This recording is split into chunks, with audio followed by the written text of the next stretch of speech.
If you're a jazz guitarist, you probably currently suffer, or at least have at some point, from what I like to call pianist envy. And this is a result of a lifetime of playing gigs with keyboard players where you watch them comp with chords on their left hand while independently using their right hand to improvise intricate lines.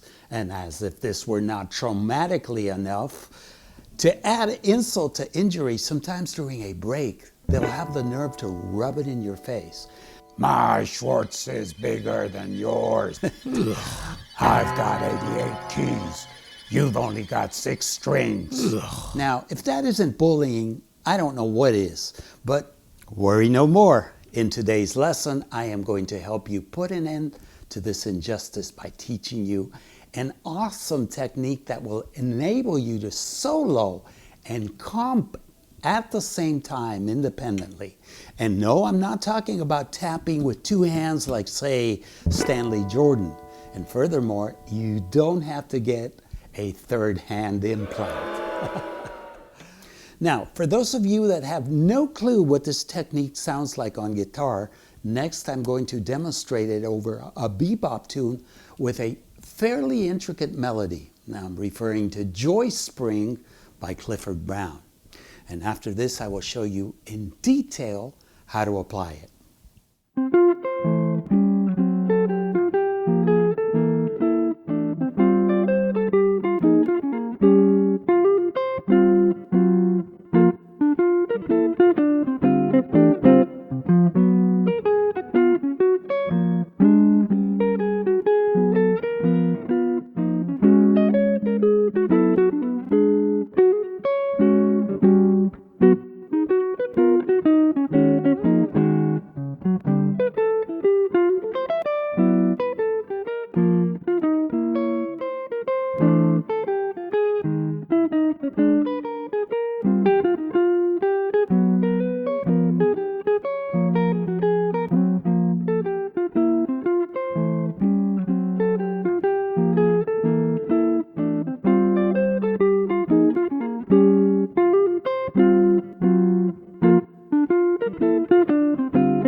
I'm Richie Zellin, and I'm excited to welcome you to the Jazz Guitar channel, where I bring you another info-filled lesson.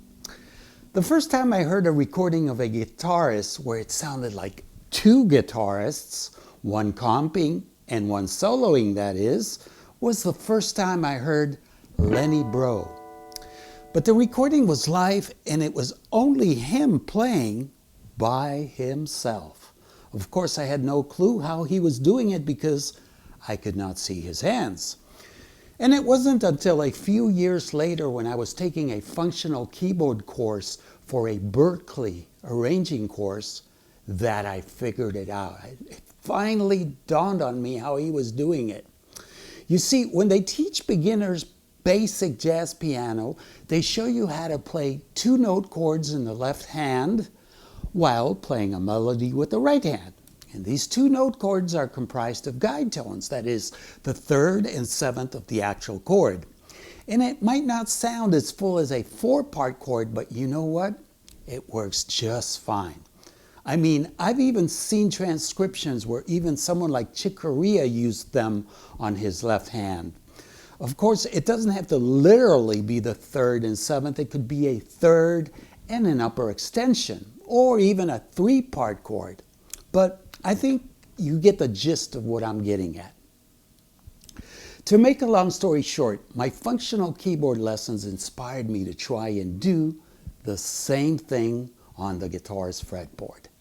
And don't get me wrong, I'm not claiming to be the first one to do this, but in this lesson I am going to show you how I personally apply it. The first thing we need to do is designate 2 adjacent strings to assign our guide tones to. Initially, we need to assign our chords to the 4th, 5th, and 6th strings.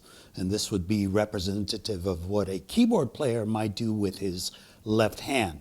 Now in our case as guitarists, this will in turn give us the needed room to play our melody over the first, second, and third strings. And of course, occasionally we might overlap with a chord tone on the fourth string, but that's okay. So the first configuration I employ for a major 2-5-1 consists of thinking of an implied root on the sixth string for the 2 minor chord, on the 5th string for the 5-7 or dominant, and again on the 6th string for the 1 major chord. And let's look at this notation here. For the 2 minor chord, we just have to put one finger down here. The main part of the chord is the flatted 7 on the 4th and the flat 3 on the 3rd string. There's a 3rd optional note we can insert in there which acts as the 11th, but that is optional, and we'll talk more about that later. The other option we have here for the 2 minor chord is on the 6th and 5th string. And again, it's also the flat 7 and the flat 3, okay? And you see me putting my middle finger down for these. Yeah, we can use our index, but we'll see later why in many instances it is a lot more practical to use the middle finger. As soon as I show you how I'm going to use this to comp for a melody on the initial top strings. The second measure here is the 5 chord, and we have a tritone here on the 5th and 4th strings, the flatted 7 and the 3. The other option is on the 9th fret here, also 4th and 3rd strings, because the tritone inverts into its reverse. So flat 7 and 3, 3 and flat 7. And finally, in the 3rd measure, we have our 1 chord. Here initially we have a 3-part voicing, but the main ones are on the 5th and 4th strings, and that's the 3 and the 6th. The 3rd one is optional, that's acting as the 9th. The other place where we can use this is right here on the 9th fret for the C major 7, and now it's the 7th on the 4th string and the 3rd. Here's a simple fingering exercise you can practice to get comfortable and develop flexibility using this configuration. And we want to use our middle finger here because we're pressing down on the 5th and 4th string, and many times it helps us mute the 3rd string when we're not using it. Whereas if we use our index finger, we're always going to be pressing down on that 3rd string, and sometimes we're going to hear it, or it's going to get in the way of what we want to play on that string. So here it goes.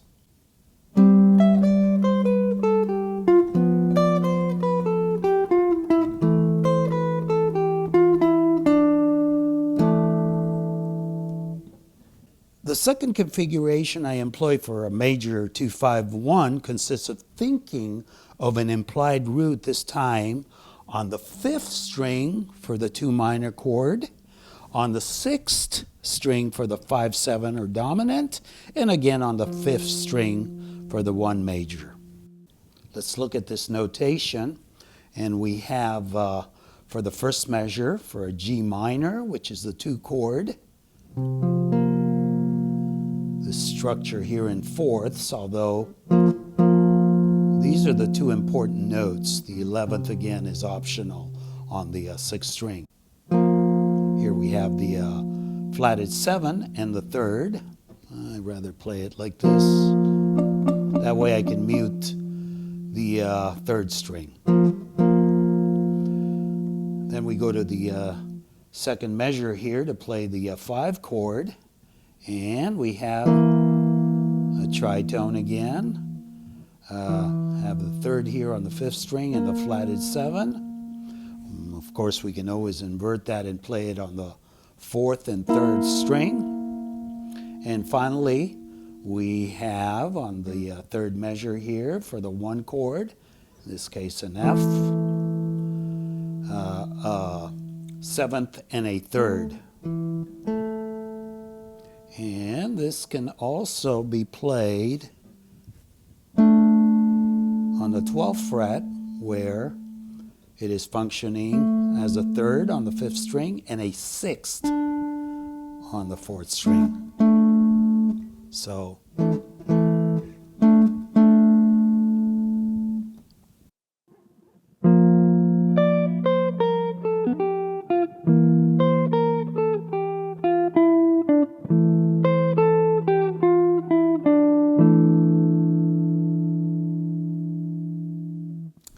next, I want to show you how I use the same concept with some 3-part voicings and fourths. And please stick with me, because right after I will demonstrate how I put it all together while improvising over a well-known standard. But before proceeding, I want to tell you about the downloadable study package I have prepared for this lesson. It includes a PDF with a joy spring arrangement I played at the beginning, featuring regular notation, tab, and detailed fingering markings. I have painstakingly taken the time to notate the exact finger that I used for every note, so you can learn it exactly like I played it. Also, notation and tab is included for both 2-5-1 fingering configurations, as well as 4 fingering exercises and some ready-to-play line examples. There are also MP3s of everything, as well as band-in-a-box and MIDI files you can use to practice. And if you don't own band-in-a-box, the MIDI file included can be opened in the free app MuseScore. And this app will allow you to slow down and loop different sections to make your practice sessions more efficient. And all of this is downloadable for a nominal contribution from jazzguitar.richiezelland.com/premium, and you will find it indexed under mini courses.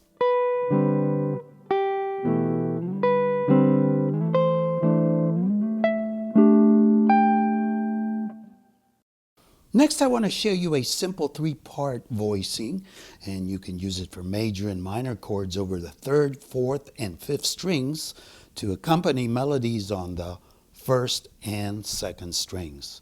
And this is actually an extension of several of the 2-part guide tone structures we learned previously, which were in fourths also.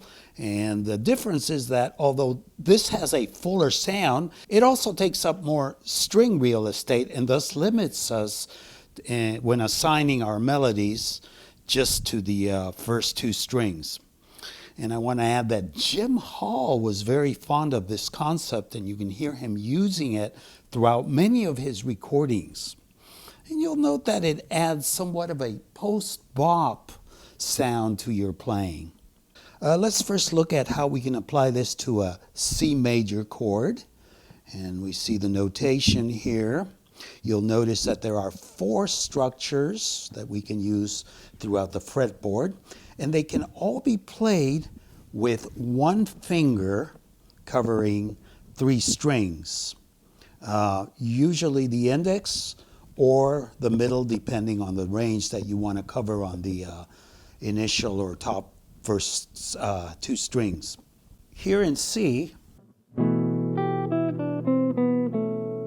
this first one sounds a little muddy in this register, but it really sounds good when it's played in the context of a progression. So we have here the 7th, the 3rd, and the 13 in relationship to a C chord. The next one would be up here, and this time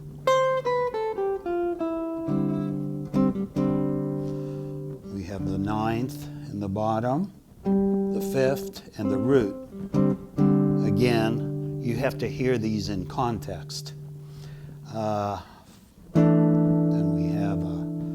over the 7th fret, the 3rd in the bottom, the 13th, and the 9.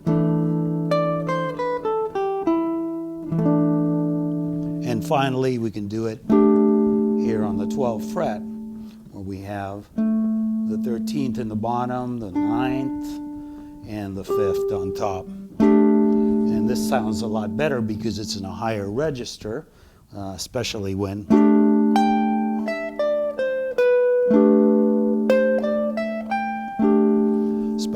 we hear the melody on top.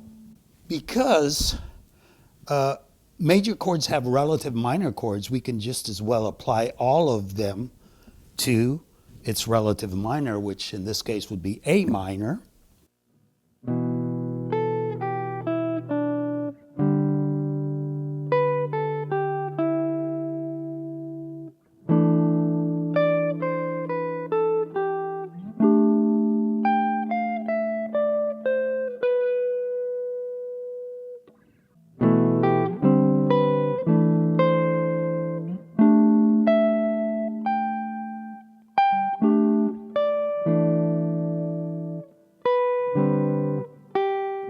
Next, I want to demonstrate how I apply all of this when improvising. And to do so, I am going to use the changes to Tune Up by Miles Davis, simply because it consists primarily of major 2-5-1s, and it's a great vehicle to practice what we have gone over.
And that covers it for this first installment of the Art of Self-Accompaniment. Be on the lookout for part 2, in which I will cover minor 2-5-1s as well as other chord types not covered in this lesson. Meanwhile, I want to encourage you to download the study package for this one, as there is lots to learn here. As usual, I appreciate your comments, likes, and welcome your questions. And if this is your first time on the Jazz Guitar channel and you enjoyed this lesson, please be sure to subscribe and click on that bell icon so you'll be notified of my upcoming lessons. Until then, be sure to practice, practice, practice, and then practice some more. May the Schwartz be with you, may peace be with you, and hasta la vista.